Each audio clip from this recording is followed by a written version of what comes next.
বৃহস্পতিবারের ভয়াবহ বিমান দুর্ঘটনা আর তার মর্মান্তিক পরিণতি। 268 জনের মৃত্যু, আহত বহু। উদ্ধার কাজ শুরু হয়েছে, উদ্ধার কাজ চলছে, এখনও দেহাংশ দেহ উদ্ধার হচ্ছে। তদন্ত শুরু হয়েছে কেন এরকম অত্যাধুনিক বিমানে এই রকম বড়সড় বিপর্যয় হলো। মাল্টিপল এজেন্সি তদন্ত শুরু করেছে, তদন্তের আজ দ্বিতীয় দিন। ইতিমধ্যেই ব্ল্যাক বক্স উদ্ধার হয়েছে। মনে করা হচ্ছে যে খুব দ্রুতই এই কারণগুলো সামনে আসবে যে কেন এমন ভয়ঙ্কর বিপর্যয় ঘটলো, কেন এতগুলো প্রাণ অকালে ঝরে গেল। যে ডটগুলো এখনো পর্যন্ত রয়েছে সেগুলো জয়েন করা সম্ভব হবে। এরই মধ্যে ছন্দে ফেরার চেষ্টা করছে আহমেদাবাদ। বড় চ্যালেঞ্জ এই মুহূর্তে এই শহরের কাছে এবং ভারতের জন্য অত্যন্ত ট্র্যাজেডির দিন তো বটেই, সেই সঙ্গে এভিয়েশন ওয়ার্ল্ডের কাছেও এই বৃহস্পতিবার দিনটা একটা কালো দিন হয়েই থাকবে। আমরা সরাসরি কথা বলবো, আমাদের প্রতিনিধিরা রয়েছেন, প্রত্যেক মুহূর্তের আপডেট জানাচ্ছেন। যেরকম এখন খবর পাওয়া যাচ্ছে যে বিমানের টেল ক্রেন দিয়ে নামানো হয়েছে। মৈত্রেয়ী আমাদের প্রতিনিধি আমাদের সকাল থেকেই দেখাচ্ছেন সেই ছবিটা। বৃহস্পতিবার এই ভয়াবহ দুর্ঘটনার পর দুর্ঘটনাস্থল এখন ঠিক কি পরিস্থিতি সেখানে মৈত্রেয়ী রয়েছে আমার সঙ্গে, আরও জানাবে। মৈত্রেয়ী, টেল উদ্ধার করা হয়েছে, বাকি মানে সেখানেও তো একটা দেহ এখনও আটকে ছিল, যে দেহটা আজ উদ্ধার হয়েছে, এরকম কি এখনও দেহাংশের খোঁজ চলছে?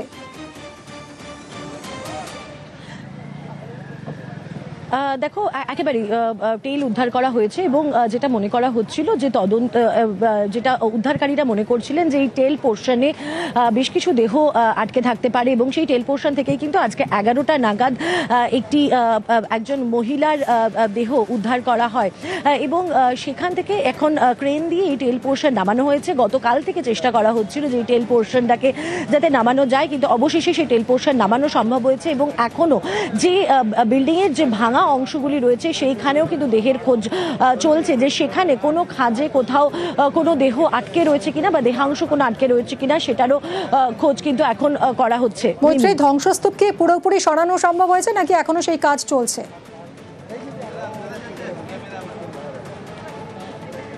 দেখো, ধ্বংসস্তূপ সরানোর কাজ শুরু হয়েছে গতকাল থেকে, কিন্তু এখনো পর্যন্ত কিন্তু ধ্বংসস্তূপ পুরোপুরি পরিষ্কার করা সম্ভব হয়নি। সেটা পুরোপুরি ধ্বংসস্তূপ সরাতে আরও বেশ কিছুটা সময় লাগবে এবং একই সঙ্গে এই ধ্বংসস্তূপের মধ্যে থেকেও কিন্তু বেশ কিছু গুরুত্বপূর্ণ এভিডেন্স কালেকশন এখনো চলছে।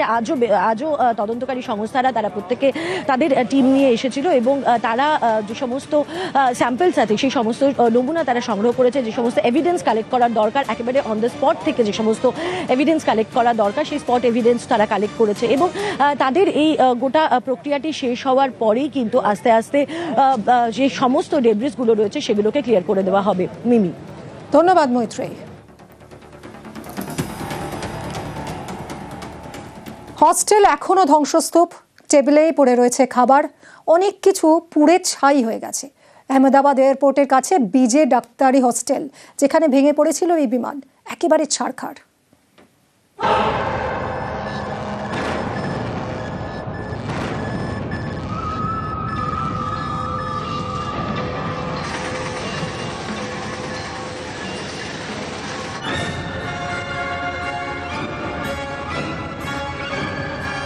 বৃহস্পতিবার বিধ্বংসী বিমান বিপর্যয়। আহমেদাবাদের মেঘানীনগরে কালো মেঘ, পোড়া গন্ধ। আমরা আপনাদেরকে বোঝাতে পারছি না কিন্তু সেই স্মেল যে কতটা স্ট্রং, এই গোটা এলাকাকে এখনো সেই চড়া গন্ধ ঘিরে রেখেছে। এখানে বিজে হাসপাতালে ডাক্তারদের হস্টেল চত্বর, বিমান দুর্ঘটনায় একেবারে ধ্বংসস্তূপ। আহমেদাবাদের সর্দার বল্লভভাই প্যাটেল বিমানবন্দর থেকে প্রায় 2.5 কিলোমিটার দূরে মেঘানীনগর। এখানেই স্বপ্নের উড়ানে মৃত্যু মিছিল।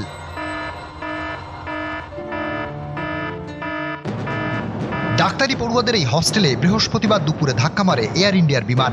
নিমেষে সব লন্ডভন্ড। 3টে ভবনের ঝলসে যাওয়া ছবি দেখেই আপনারা বুঝতে পারবেন যে সেই সময় যে আগুনের যে গোলা ছিল বা যে অভিঘাত ছিল সেটা ঠিক কতটা ভয়াবহ ছিল। सफोकेशन हो गया एकदम से एंड उसके बाद मैं सीढ़ियों से उतरा तो पूरा मतलब सफोकेशन में ही था सब कुछ। सर्वाइव करके सामने वाली बाउंड्री में कूद के गया तो उसकी वजह से मुझे स्प्रेन हुआ। क्या टूट गया है?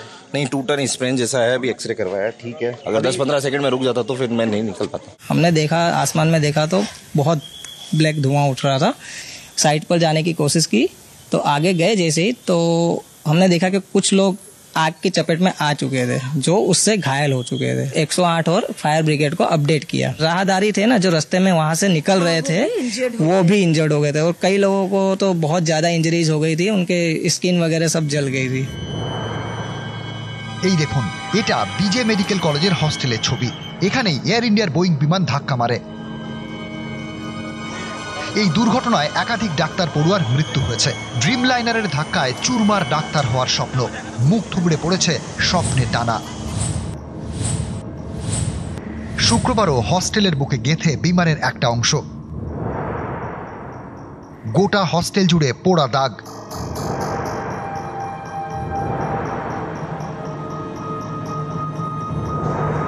এবার হস্টেলের ভেতরের ছবিটা দেখুন। ডাইনিং রুমটা ভেঙে চুরে একাকার। বেঁকে গিয়েছে ফ্যানের প্লেট। রান্নাঘরে পড়ে রয়েছে বাসনপত্র। ভেঙে পড়েছে হস্টেলের দেওয়াল। বিছানার গদি উড়ে এসে পড়েছে ডাইনিং রুমে। ডাক্তারি পড়ুয়ারা তখন লাঞ্চ করছিলেন। সেই সময় হস্টেলের মাথায় ভেঙে পড়ে বিমান। মুহূর্তের মধ্যে তছনছ। খাবারের মতো পড়ে রয়েছে টেবিলে। যে হবু ডাক্তাররা খাচ্ছিলেন তাদের কেউ প্রাণ হারিয়েছেন, কেউ মৃত্যুর সঙ্গে লড়ছেন, কেউ বেঁচে গিয়েছেন কোনো ক্রমে। While having lunch around 1:30, I heard the loud noise with explosion, and suddenly everywhere smoke was there. I don't know what to do, and I came running till first floor, and still smoke was there, and I jumped from the first floor to here outside, and we came run. Yeah. But still some families were inside around the crash, and plane crash हुआ उस time में खाना खा रहा था, तो वहाँ की दीवार की टूट के लगी। खाना खा रहा 6 से। এতদিন যা ছিল ঠিকানা তা এখন যেন মৃত্যুপুরী। চারপাশে পোড়ার ক্ষত, নাকে পোড়া পোড়া গন্ধ। হস্টেল একেবারে ধ্বংসস্তূপ। ডাক্তার ও হবু ডাক্তারদের অন্যত্র সরাচ্ছে কর্তৃপক্ষ।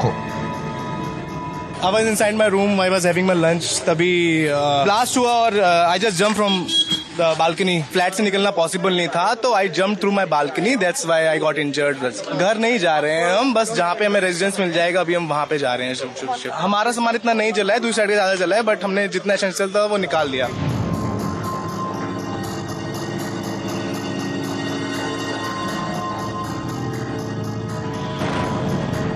আহমেদাবাদ থেকে ক্যামেরা পার্সন খোকনের সঙ্গে মৈত্রেয়ী, নিউজ 18 বাংলা।